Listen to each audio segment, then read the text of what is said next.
Mayor ராஜினாமா பண்ணி 2 வாரங்களுக்கு மேல ஆயிடுச்சு. 69 திமுக கவுன்சிலர் இருக்கான். 5 மண்டல தலைவர் ராஜினாமா பண்ணி 1 மாசம் 2 மாசம் ஆக போகுது. நிலைக்குழு தலைவர் ராஜினாமா பண்ணி 2 மாசம் ஆக போகுது. நடவடிக்கை எடுத்து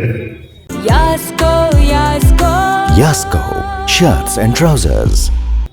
உன்னால் நிலைக்குழு தலைவர் திமுக தலைமை போட முடியுதா? இங்க இருக்கிற அமைச்சர்கள் போட முடியுதா? என்னடா ஆட்சி நடத்துறீங்க?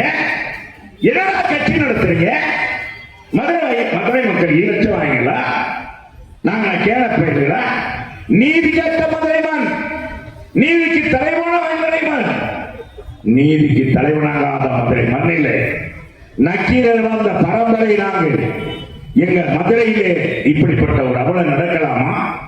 மதுரை மக்கள் நீங்க தான் பதில் கூற வேண்டும். வர்ற தேதியில ஆணவத்தோடு அமைச்சர் பேசுறாங்க. நாங்க 10 தொகுதியில வென்றெடுப்போம். 10 தொகுதியில என்ன வென்றெடுக்கிறேன்னா என்ன சொல்றான்?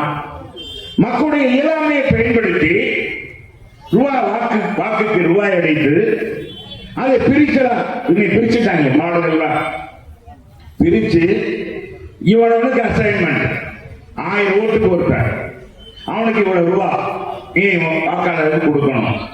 இப்படி ஓட்டு காசு கொடுத்து ஜெயிக்கலாம்னு நினைக்கிற ஒரு கட்சி, கேவலமான கட்சி திமுக தவிர வேற ஏதாவது இருக்கா? நாங்க 2014 தண்ணி திண்டு ஆட்சியில சாதனை சொல்லி ஓட்டு ஆட்சிக்கு வந்து அண்ணா திமுக. நீ சாதனை சொல்லி ஓட்டு வாங்க முடியுமா? நீ என்ன சாதனை சொல்லுற? எந்த சாதனையும் சொல்லணும். 69 கவுன்சிலர் இருந்து ஒரு கவுன்சிலர் என தேர்ந்தெடுக்க 4-5 கவுன்சிலர் கூட இல்லையா தேர்ந்தெடுக்க முடியாது? ஒரு மேயரை தேர்ந்தெடுக்க துப்பு கட்ட ஆட்சி தானே இந்த ஆட்சி. 2 அமைச்சர் அறிவிக்கிறாங்களே, அவங்களுக்குள்ள ஈகோ பிரச்சனைன்னு பத்திரிகையில சொல்றான். எனக்கு என்னமோ அது இருக்கிற மாதிரி தெரியல. யாரும் தகுதி இல்லாதவன்னு கேட்கிறாங்க. நான் கேட்கிறேன், பேசாம மாநகராட்சி கலைச்சிட்டு போயிருங்களே, உங்க கவுன்சிலரா கலைக்க சொல்லிருங்களே, ரிசைன் பண்ண சொல்லிருங்களே. அதுதான் நான் முதலமைச்சரை கேட்டேன். அது மட்டுமல்ல, இந்த மதுரை வடகிழக்கு பருவமழை போது போன தடவை நம்ம முதலமைச்சர் வந்தார், மதுரைக்கு வந்தார்ல, நடைபயணமா வந்தாரு. நம்ம என்ன பேச மாட்டேங்க? நீ யாரும் வாங்க இந்த பக்கம், வாங்க இந்த பக்கம். நான் சொல்றேன் மட்டும் கேளுங்க. நான் உண்மையா என்ன சொல்றேன். முதலமைச்சர் வந்தாரா இல்லையா? நடைபயணம் வந்தாரா இல்லையா? பார்த்தாரா இல்லையா?